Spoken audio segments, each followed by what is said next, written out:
Компания «Алмазы Анабара» подписала соглашение о сотрудничестве с арктическими улусами республики. В рамках этого будут реализованы социально-экономические проекты в ряде населенных пунктов. Подробнее Дмитрий Тымыров.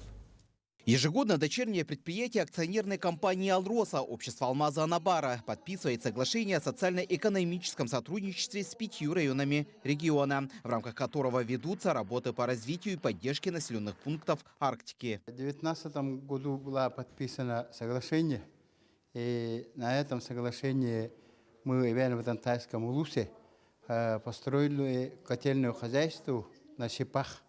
Это оригинальный такой проект, которого вот практики ГУБЗКХ нету. В 2020 году подписались, и у нас на сегодня начался работа по благоустройству Иваново-Дантайского улуса. Безусловно, компания «Алмазы Анабара» она имеет очень большое влияние на социально-экономическое развитие нашего района.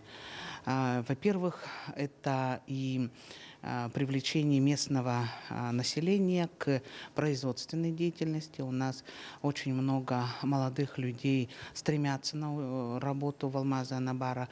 Напомним, общество «Алмазы Анабара» в 2017 году подписало единые долгосрочные соглашения с арктическими районами, где они ведут хозяйственную деятельность, которые действуют на весь срок действия лицензии компании. И вот сегодня «Алмазы Анабара» подписала соглашение о сотрудничестве на 2021 год, в рамках которого они собираются направить на социально-экономическое развитие улусов около 109 миллионов рублей. Каждый год мы подписываем приложение к нему с определением сумм и мероприятий.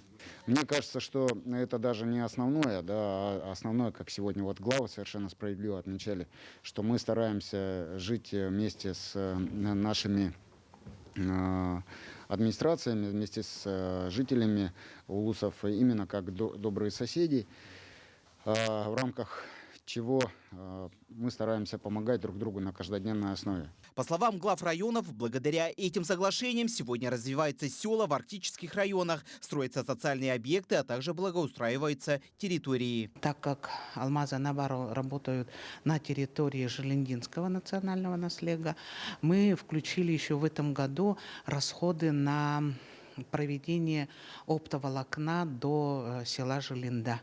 То есть в конце 2021 года оптоволокно должно появиться в поселке Желенда, то есть он будет уже оцифрован. Так же, как отметил генеральный директор «Алмазов Анабара», в будущем такие соглашения подпишутся с Булунским и Жиганским районами. Дмитрий Тымыров, Илья Сыромятников, Якутск.